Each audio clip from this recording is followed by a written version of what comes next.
Shalom, puji Tuhan, merupakan anugerah Allah yang boleh kita terima melalui Tuhan Yesus Kristus yang terus menuntun, membimbing, dan bahkan mendiami di setiap pribadi kita dengan kuasa Roh Kudus-Nya,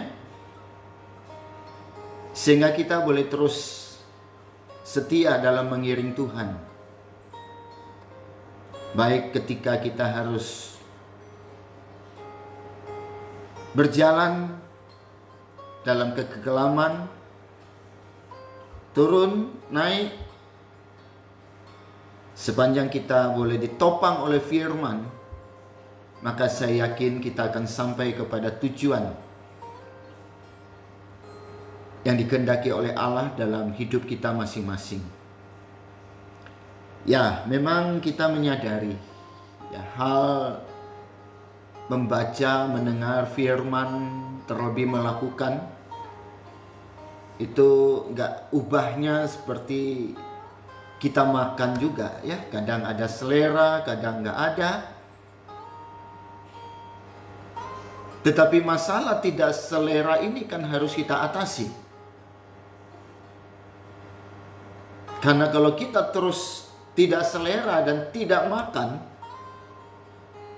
bukankah itu membahayakan kita? Bukankah itu mengancam keselamatan kita? Bukankah itu akan membuat kita tidak berdaya, sakit? Nah, demikian juga halnya dengan kehidupan rohani kita. Kalau kita membiarkan kita tetap tidak berselera di dalam membaca Alkitab, merenungkan firman itu siang dan malam, dan melakukan dalam seluruh hidup kita, dapat dipastikan kita akan menjadi orang yang lemah. Mental kita pasti gampang dijangkiti oleh berbagai virus dalam kehidupan di dunia ini. Oleh sebab itu, mari saya mengajak Bapak Ibu semua, kita mempersiapkan hati kita untuk bersama-sama merenungkan firman Allah di setiap tengah minggu dalam program Firman Gembala, yang merupakan salah satu pelayanan dari Gereja Pantekosta Kudus Indonesia Taman Harapan Baru dalam mengisi masa transisi pandemi COVID-19 ini. Dan kita pastikan bahwa program ini mungkin suatu hari akan kita hentikan ya, kalau kita sudah bisa secara normal kembali dalam kegiatan pelayanan secara onsite. Karena dalam persepsi saya, pandangan saya, pemikiran saya tidak percaya adanya gereja online, gereja WhatsApp dan sebagainya, karena ya, gereja virtual itu bukan jiwa, bukan rohnya gereja. Karena toh itu semua tidak ada dunianya, ya, dunianya maya. Jadi jangan kita tersesat ya, di dunia medsos, ya, di dunia maya. Ya, kita boleh ada di situ, tapi harus tetap dikendalikan oleh persekutuan kita dengan Allah dan sesama kita.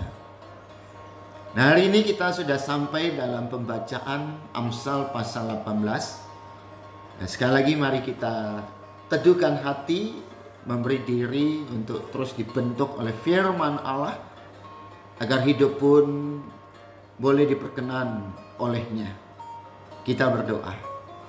Mengucap syukur ya Allah Bapa di dalam sorga, di dalam nama Tuhan Yesus Kristus dan dalam pimpinan Allah Roh Kudus, di mana hari lepas hari dapat kami lewati bersama dengan Tuhan dalam berbagai situasi dan keadaan. Apakah ketika kami harus berjalan menurun, mendatar, bahkan mendaki, Karena kami tahu Tuhan ada dan terus menopang dalam hidup kami. Sebentar kami buka hati untuk merenungkan firman-Mu.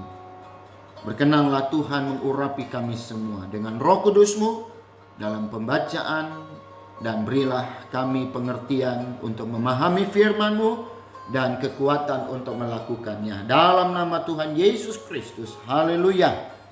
Amin. Pembacaan dari Amsal 18 ayat 1 sampai 24. Demikian firman Tuhan. Orang yang menyendiri mencari keinginannya, amarahnya meledak terhadap setiap pertimbangan. Orang bebal tidak suka kepada pengertian, hanya suka membeberkan isi hatinya. Bila kefasikan datang, datanglah juga penghinaan dan celah disertai cemooh. Perkataan mulut orang adalah seperti air yang dalam, tetapi sumber hikmat adalah seperti batang air yang mengalir. Tidak baik berpihak kepada orang fasik dengan menolak orang benar dalam pengadilan. Bibir orang bebal menimbulkan perbantahan, dan mulutnya berseru meminta pukulan. Orang bebal dibinasakan oleh mulutnya, bibirnya adalah jerat bagi nyawanya. Perkataan pemfitnah seperti sedap-sedapan yang masuk ke lubuk hati. Orang yang bermalas-malas dalam pekerjaannya sudah menjadi saudara dari si perusak. Nama Tuhan adalah menara yang kuat. Kesanalah orang benar berlari dan menjadi selamat. Kota yang kuat bagi orang kaya ialah hartanya, dan seperti tembok yang tinggi menurut anggapannya. Tinggi hati mendahului kehancuran, tetapi kerendahan hati mendahului kehormatan. Jikalau seseorang memberi jawab sebelum mendengar, itulah kebodohan dan kecelaannya. Orang yang bersemangat dapat menanggung penderitaannya, tetapi siapa akan memulihkan semangat yang patah? Hati orang berpengertian memperoleh pengetahuan, dan telinga orang bijak menuntut pengetahuan. Hadiah memberi keluasan kepada orang, membawa dia menghadap orang-orang besar. Pembicara pertama dalam suatu pertikaian nampaknya benar, lalu datanglah orang lain dan menyelidiki perkaranya. Undian mengakhiri pertengkaran dan menyelesaikan persoalan antara orang-orang berkuasa. Saudara yang dikhianati lebih sulit dihampiri daripada kota yang kuat, dan pertengkaran adalah seperti palang gapura sebuah puri.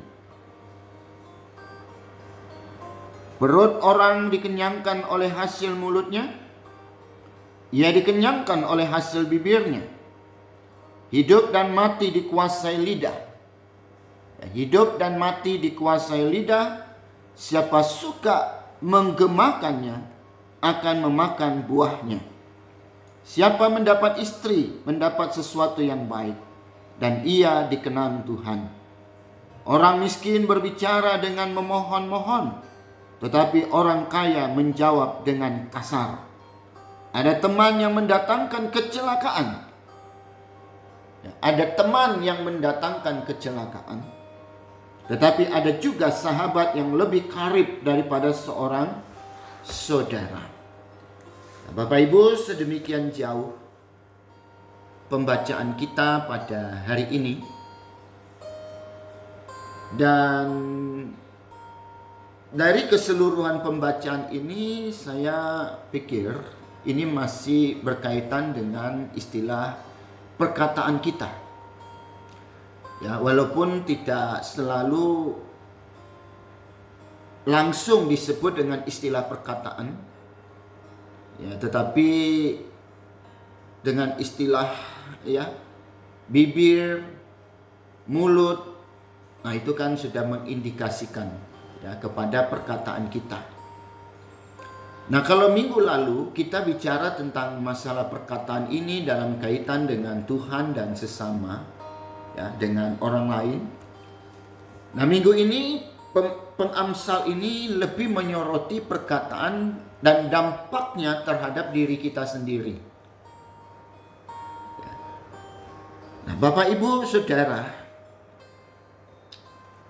pada dasarnya memang pengamsal ini ingin menyadarkan kita semua, ya, dan meyakinkan kita sebagai umat Tuhan bahwa kita tidak boleh berkata-kata sembarangan atau sembrono. Sebab apa? Sebab kegagalan ataupun keberhasilan seseorang itu juga bisa oleh karena perkataannya.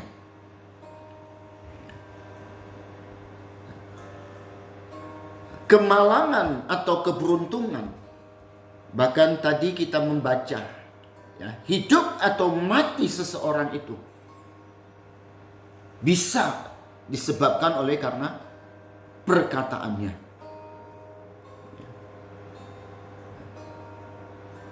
Jadi artinya apa? Oh, ternyata perkataan, ya, seseorang itu sangat punya peran, ya, dalam kehidupan. Baik saya pribadi dengan di dalam hal kita berelasi dengan Tuhan dan orang lain. Nah, memang ada istilah yang selalu ya diingatkan. Kenapa Tuhan menciptakan satu lidah, satu mulut? Ya, tapi dua telinga. Nah, maksudnya bahwa kita harus lebih banyak mendengar daripada berkata-kata. Nah, ada pepatah dalam bahasa asing, silent is golden. Ya, diam itu adalah emas. Nah, ya, sepanjang kita tidak menafsirkan ini ya, secara keliru, itu justru memberikan sebuah makna, hikmat, pengertian yang mendalam bagi kita. Nah, artinya bahwa ketika kita hendak mengucapkan ya kata-kata kita, nah, itu harus kita teliti, harus kita ya pahami efeknya. Nah, memang kadang-kadang kita ini terlalu terbawa emosi ya. Istilahnya kita tidak berpikir dulu baru berkata, tapi berkata dulu baru pikir. Ya. Nah, kalau sesal kemudian kan tidak ada gunanya. Nah, kita harus pahami dulu sebuah permasalahan. Nah, sebelum ikut nimbrung ya. Apakah perkataan kita itu mengatasi masalah atau justru menambah masalah? Ya. Jadi telitilah, ya. Pikirkan baik ya dalam ayat 13. Jikalau seseorang memberi jawab sebelum mendengar, itulah kebodohan dan kecelaannya. Ya. Ya, dalam tugas saya sebagai hamba Tuhan, sebagai pelayan, sebagai pengkhotbah dan pengajar ya. Yang tampak dari dalam diri saya kan lebih banyak bicara. Ya. Tapi sesungguhnya saya juga belajar untuk lebih banyak lagi mendengar. Mendengar Tuhan dan mendengar sesama.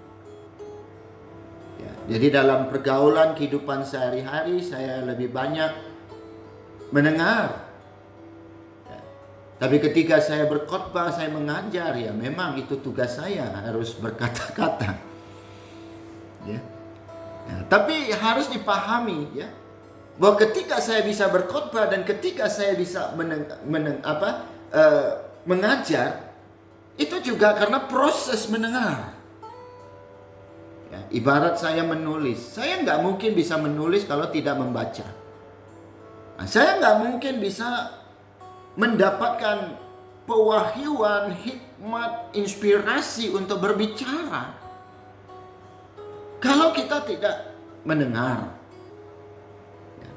Nah, jadi ingatlah Bapak Ibu Saudara, ketika kita salah berkata-kata, ya, itu dapat merusak hubungan kita dengan sesama dan bahkan bisa memunculkan gejolak sosial dalam kehidupan bermasyarakat. Itu harus kita sadari. Nah, efek dampak dari apa yang kita katakan, ya, dalam ayat 6, bibir orang bebal menimbulkan perbantahan dan mulutnya berseru meminta pukulan. Ya. Bapak Ibu masih ingat renungan yang pernah kita dengarkan, bahwa perang dunia terjadi hanya karena satu kata yang salah ditafsir.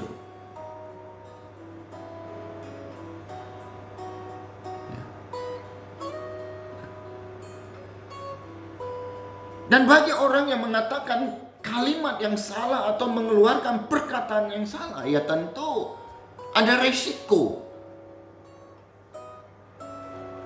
Nah ini, ya, jadi saya selalu mengingatkan diri saya, jangan ngomong seenaknya. Itu bisa berubah menjadi bohong, fitnah, bisa menimbulkan kebencian, dan bahkan bisa menimbulkan perang dunia. Dalam ayat yang ke-7, orang bebal dibinasakan oleh mulutnya, bibirnya adalah jerat bagi nyawanya. Nah, jadi banyak orang tidak memahami, ya, betapa berbahayanya lidah itu. Dia kecil, seperti sebuah kemudi, ya, kecil, tapi bisa mengendalikan sebuah kapal yang besar. Ya, kapal itu bisa menabrak karang. Kapal itu bisa berjalan dan sampai pada tujuan, dikendalikan oleh kemudi itu. Nah, demikianlah halnya dengan kehidupan kita.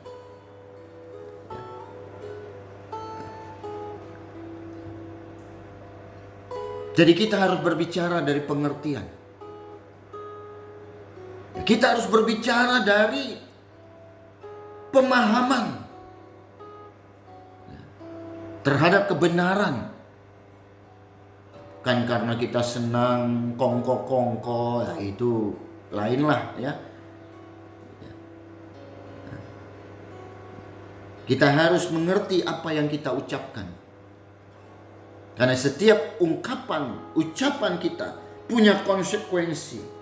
Ayat yang kedua, orang bebal tidak suka kepada pengertian, hanya suka membeberkan isi hatinya.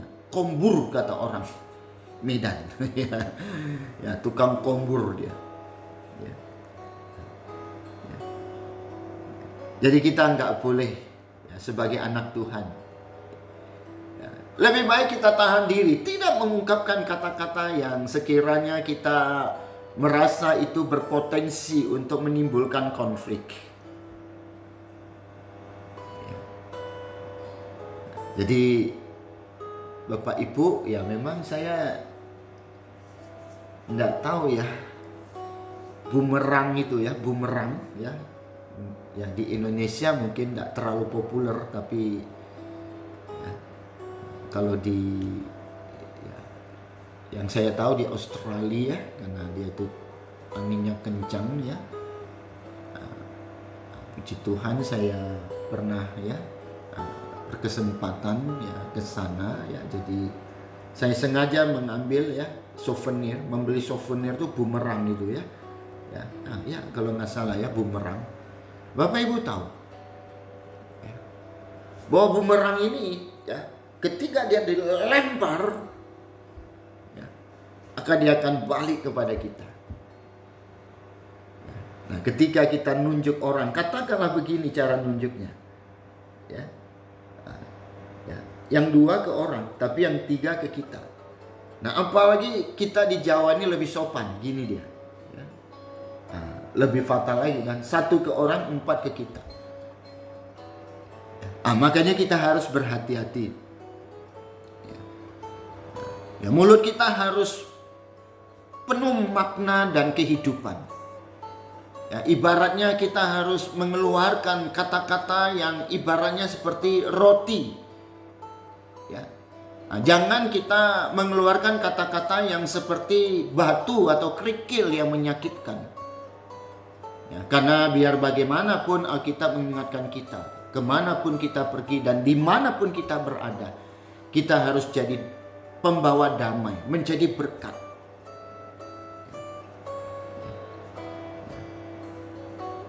Jadi kita harus selalu memakai kata-kata kita untuk menghibur, memberi semangat, yang memberi kesenangan bagi orang lain. Karena apa yang kita lepaskan, toh itu akan kembali kepada kita.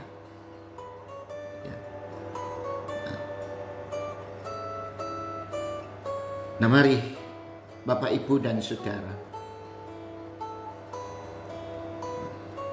daripada kita lebih banyak berkata-kata, lebih banyak ngomel kan, ya udahlah, kita lebih banyak berdoa saja. Karena kita ngomong pun menurut kita benar, belum tentu itu ditafsirkan secara benar.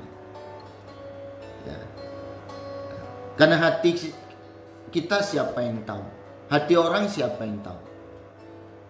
Tetapi ketika kita berbicara dengan Tuhan, Tuhan bukan sekedar mendengarkan omongan kita, tapi Dia menyelidiki sampai di setiap kedalaman hati kita. Mari kita dengan tulus berkata-kata, jangan berkelat-kelit.